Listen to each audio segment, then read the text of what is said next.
Hi again. My name is Rebel and I'm the Rebel Reseller, and today I'm going to be doing the second half of my what solds for last weekend, which was January 28th through the 30th. If you're new to my channel, I've been doing this for 20 some years. Next month will actually be 23 years. And so I wanted to start this off because I had a question on YouTube last night about what's some of the basic equipment that you need to have and when you're getting ready to start selling on eBay. So I sent her a written one, but I just wanted to touch on it for everybody's benefit.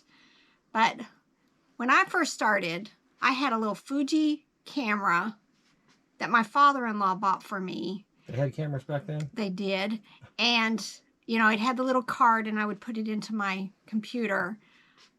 But I know my pictures were terrible and I probably only took one or two. I know I took them down in my basement that had horrible lighting, and I did not have a scale. So anytime I sold something, I would drive to the post office. They had a little scale in their lobby. I'd weigh it, then go back home and print my labels on a regular printer. And believe it or not, I only started using a Dymo probably 4 or 5 years ago when we were selling on Amazon, and I realized I could print the 2x7 labels on a Dymo for eBay. And then last year, when we started selling on multiple platforms, I went ahead and invested in a Rollo or Rollo, I call it a Rollo, for the 4x6 labels. But, so, you know, I've gone through it all, you know, the whole growing with eBay. But my biggest thing I'd encourage you to do is get a scale. I bought one on Amazon. I have an Accutech, and the two things I would suggest to make sure a scale has for you, if you're not going to get the one that has the screen that's away from the scale, make sure your scale has a hold button. Robert's gonna, this is one of them. I actually don't like this one because the light, this doesn't stay on. It's annoying when every time you want to go weigh something when you're processing to have to wait, turn this on and wait. So we use this one over here with the clothing.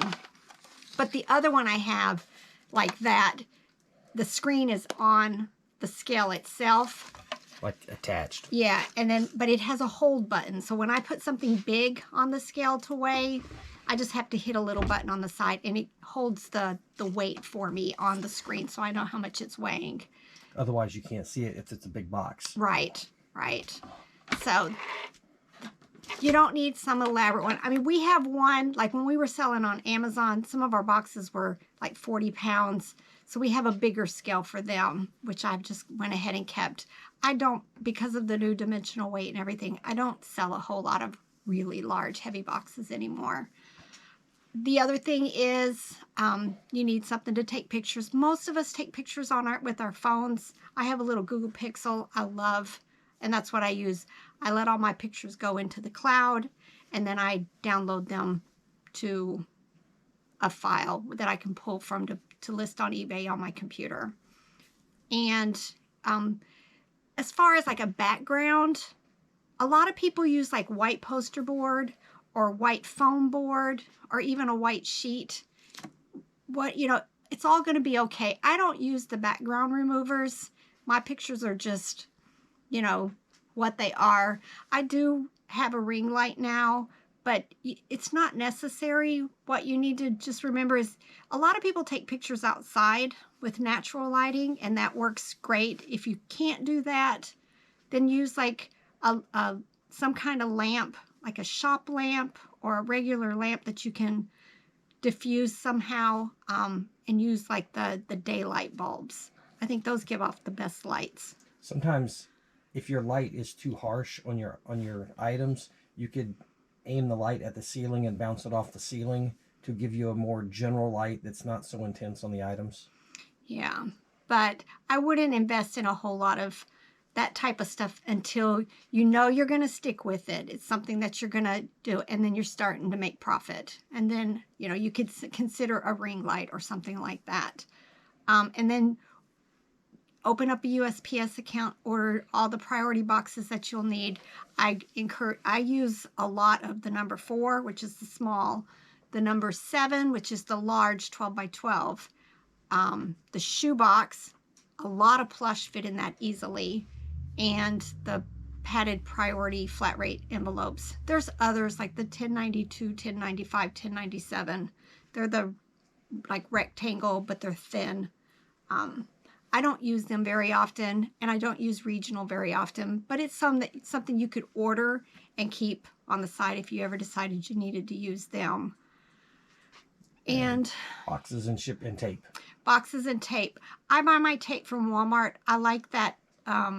It's a heavy duty duct tape brand. Duckhead or something. Yeah, like that. I like that. And then at first, get your friends to save their Amazon boxes and their bubble mailers and, you know, bubble wrap and pillows and all of the things that you're going to need. You know, I buy a lot of boxes because I don't want to go hunting, but not everybody can do that from the get-go.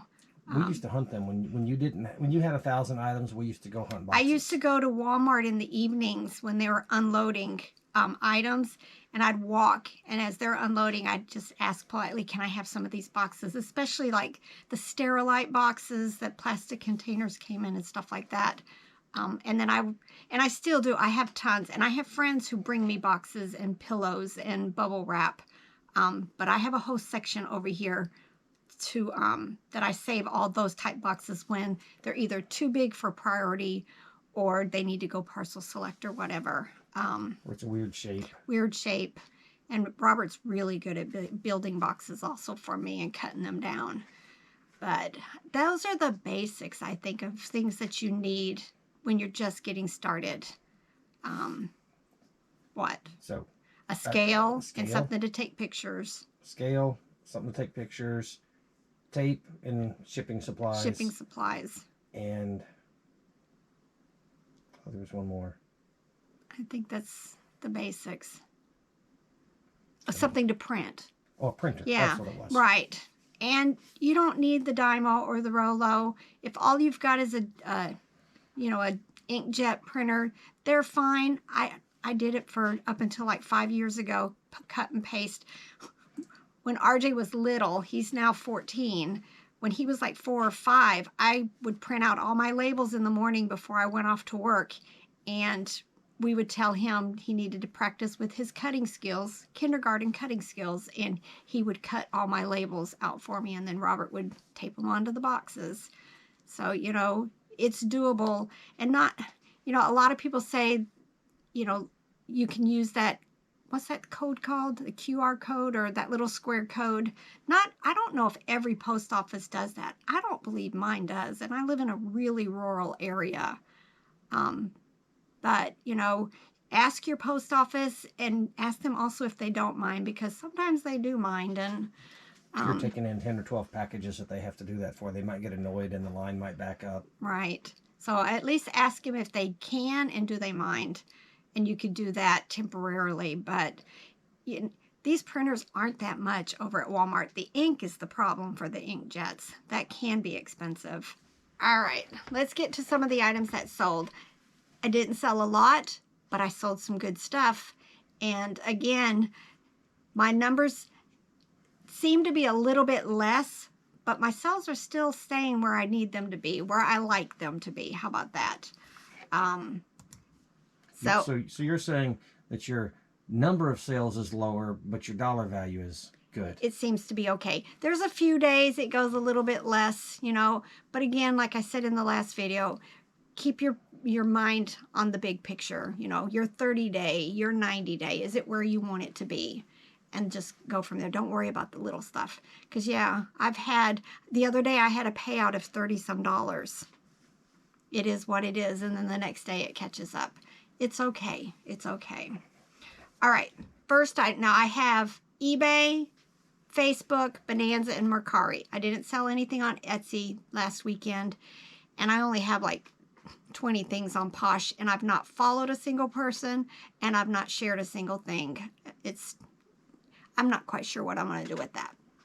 Just time, people. I got to figure it out, but I don't have time right now. But it's something we hope to do in the near future. All right, first item is an Ilco Vehicle Set that has these removable characters.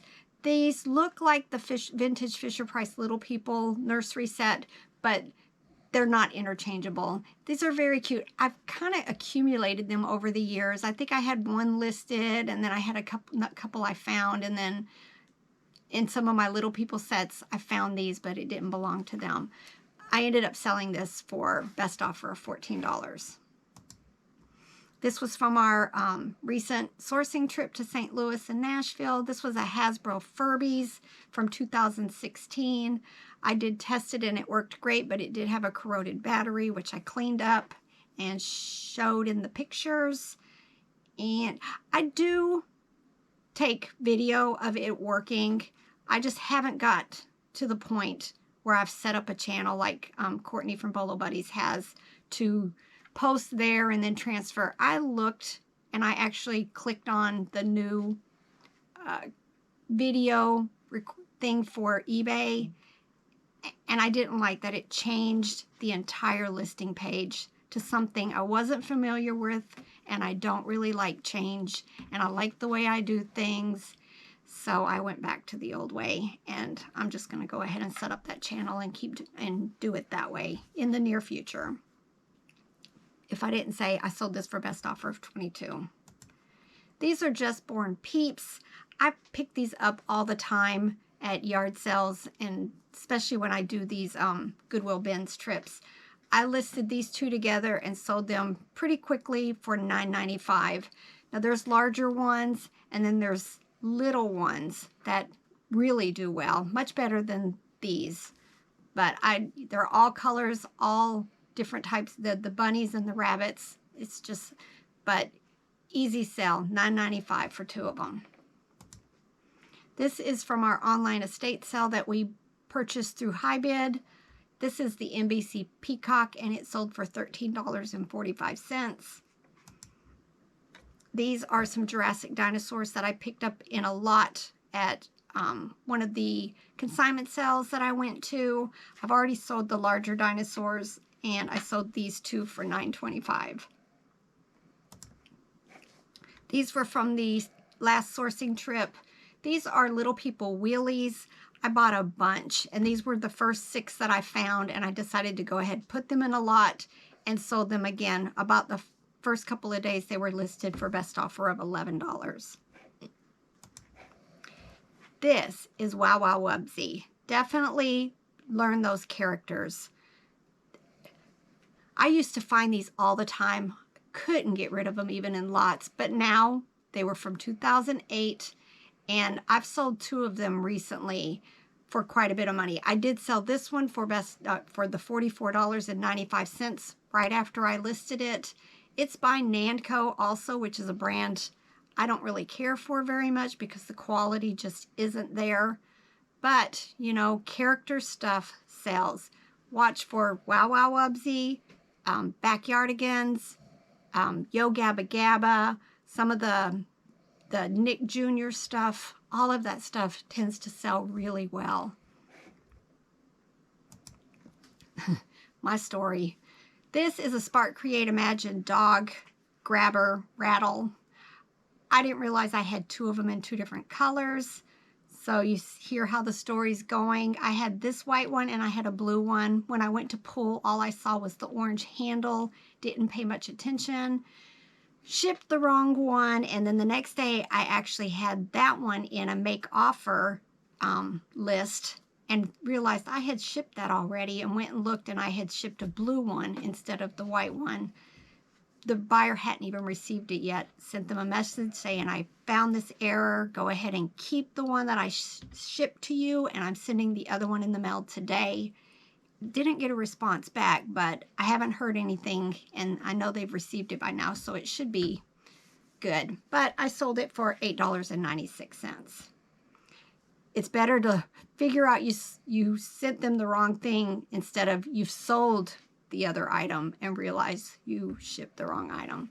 And I've had that happen to me before also. This next item, it was in my death piles. it was just a little basket of stuff that I had picked up at an estate sale, and they were like the leftovers in a box lot. They were in a little plastic baggie, and I looked at them. I realized there just was very unique pencil toppers. Went ahead and just listed them and got a best offer immediately, and I sold it for $8. You know, it is what it is. But look how cute they were, just like these little vegetable.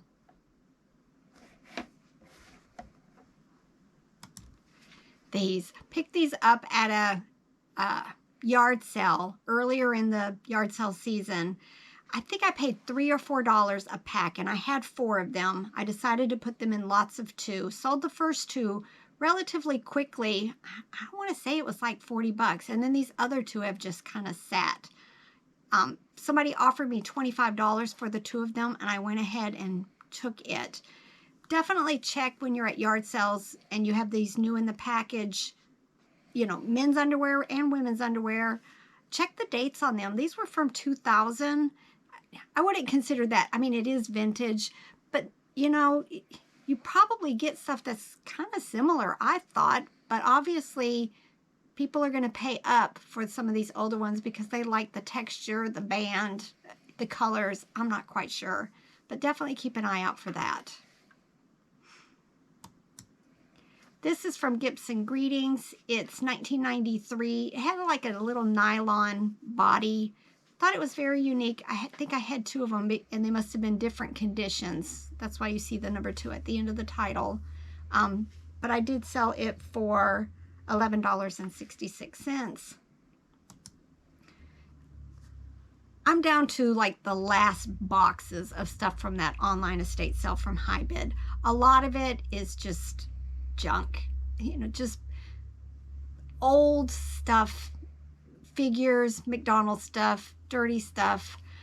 But I was looking through there to grab a few things the other day. I'm slowly but surely getting it out. I'm not sure it's going to be anything that I show. I think a lot of it I may, if it can get cleaned up well enough, I'm going to put it in bags over in my booth. But I did find a bag of Subway toys from the 1999-2000 time frame. Did a little bit of research and realized that they are some sought after things. I've already sold Samurai Jack 4-piece set for $30. Yesterday I sold some winter games, I think for like $8 or $9. And then another one, I can't remember what it was. It was like $26. And then this is Maurice Sendak's Little Bear, just a little figure. And he sold for $8.96. I have several more lots, including Looney Tunes and Blue's Clues, and all of them are Subway. I didn't know. I do look out for like some of the McDonald's stuff, and like the little food transformers. Those are always good to look for, but I had never thought about Subway. This is Chosun. It was an 18-inch bear. I took a best offer of $20 for it. Usually when I'm talking about Chosun, it's that heart-to-heart bear that I love to find. I've got a couple of them listed right now. But, you know, this one was $20. Can't beat that. This is from Petting Zoo. It was a meerkat plush. I've already received wonderful feedback. The buyer loved it. Sold it for $8.05. This is Gorham Ariana ramekins. I received a message that would I consider $54 for the 4 of them, and I went ahead and sent them the offer back through messages, and they did accept. Robert bought like 2 huge totes of dishes and platters and gravy boats and all kinds of accessories for $75, and we don't have very much of it left. This is Fisher-Price Loving Family Dollhouse. This was a bathroom. I sold it for $26.95. I can't find enough of this stuff. It sells so well for me. But usually I have to get them at like consignment sales, which is where I bought 2 of them last year. And I think I paid $30 for a house with stuff and then $60 for another one that had lots of furniture and vintage accessories and people, and then I've one at a yard sale. They're just harder and harder to find, especially. And then I just take the dollhouses to my booth and sell them there for like 15, 20 bucks because they're too big to ship. This is Fao Schwartz. His name was Patrick. Large 21-inch dog. I ended up taking a best offer of $19.25 for him. He was able to get scrunched up and put in a priority box. This is Seiko Comic Capers Jigsaw Puzzle. Pretty sure this was from the Finders Keepers place that we went to at the beginning of the year. Paid $1 for everything we bought that day and each. And I sold it for best offer of $11. This was a Thomas the Tank train that lit up and made sounds and moved. And I sold it for $8 best offer. I've been listing a whole lot of littles. This is from Cuddle Barns. It's a little prayer sheet plush. A lot of times when I buy these prayer plush, there's a little button in their hand, and when you press it, it says a little prayer in a child's voice. I buy them all the time. There's a couple of different brands that do that. But this one was from Cuddle Barn, and it was so cute. When you put its hands together, then it said a prayer, and then the cheeks lit up. And I sold it for $11.66. Now to my two big sales for the weekend, both of them on eBay. This was from Amtoy. It was a doll rattle activity. You know, the feet squeaked and rattles and a little phone thing in it. It had that terry cloth body that I'm always telling you guys to keep an eye out for. I knew it was something special. It's been listed a while. And I got an offer on it with a nice little message that the lady said that she had had this as a child and just really would I consider her offer. She sent me one for $100 and I went ahead and accepted it. But just love those sales. Love those sales. You got to sometimes wait for that right buyer. And then these. These are Hava wood blocks. We bought these when we went to the Goodwill bins in Indianapolis last year. Somebody had told me that if it's something really, really heavy, to ask at the cash register, you know, the cashier, and usually a manager will come and give you a set price for it. And that's what I did with these because they were heavy. These are all solid wood blocks, perfect for like a preschool setting. And I think they told me $10. I'm pretty sure it was $10 for them. The funny thing is about this, I had a typo in this listing that you would have never found it if you used the word blocks. And my wonderful friend, Elizabeth, sent me a message one day and told me that I had misspelled blocks. And I corrected it. And of course, it's sold like within the next week or two. So thank you, Elizabeth. Again, every once in a while that happens. And if it's a word that is a word, you don't always get the little squiggly mark red thing that tells you you've got a misspelled word. And, you know, I just didn't notice. And that's why it didn't sell for, you know, this whole year that it was listed. But I took a best offer of $125 on it. So yay. All right, these next four are Facebook Marketplace orders. Again, this is Fisher-Price Loving Family Dollhouse. It's the dad and the little sister. I sold them for $17.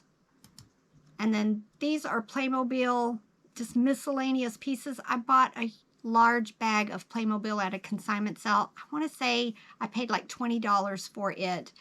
And there were like two distinct sets in there that I took the time to separate all the pieces out for each of those sets. They were incomplete, but I still sold them very quickly. A lot of people buy them just to replace missing ones or to build on sets that they already have. And then these were like the leftovers. Spread them out, took some close-up pictures, sold them for $22. This is just a little cute gray elephant plush. It had a zipper back for like pencils, I would think, just based on the length. Sold it for $5. I don't list a whole lot of plush on there anymore, but the ones that are there are there. And then this is a Nestle hot cocoa coffee mug that was made in Japan, and I sold it for $7. Then this is my Bonanza order. This too was from the Finders Keepers. I paid $1 for it. It's just some Easter decoration, a little rabbit on a wire bicycle. Sold it for $19.95. And then on Mercari, this was a Great Lakes Loons mascot bird. I sold it for $8. So that's it. Like I said, it's some good sales. I have a lot of littles that I don't always share with you, you know, things that I'm just trying to get rid of. $4, $5, $6 sales. But like I always say, all of them add up. Unless there's something really unique about them or a funny story, I don't usually keep them, you know, to share on here. But otherwise, you know, I've had a little bit of a bug this week, so I didn't get a whole lot accomplished as far as my inventory. I did keep up with my 40 a day. But my son, who's 17 and does online schooling, he's a senior this year. He has decided he wants to work for me instead of looking for another job. So he's going to start taking pictures and processing clothes for me. He kind of had a little practice day Friday to see how he would do and make sure, you know, he knows how to do all the measurements and everything. So I'm hoping that that's going to work out and he'll do this for a little while until he figures out if he wants to do something else. So hopefully that's going to get us moving a little bit quicker with clothes because, you know, I focus most of my attention on listing the toys and plush and everything. And then Robert has been, as he has time, works on the clothes. So hopefully that means we're going to get, you know, some momentum going there also. And the added benefit is he's under 18. We can pay him wages and then write them off as taxes, a tax expense for us. So, all right, I think I'm going to go ahead and close this up. I'm going to try to get a haul done this afternoon. I've kept up very much with the stuff that I've been processing. I've got stuff drying and stuff ready to be washed. But I've even been dealing with a whole lot of my death pile because I've just been sorting it out, taking stuff to the booth. My booth's been doing really good for 2 months in a new shop in a new location. So, you know, when I can make booth rent and a little bit extra, I'm happy. So I'm liking the momentum we've got going here. You know, it's coming together. We've got some big plans and some big sourcing trips planned for this year. So, you know, I'm looking forward to it. All right. Bye.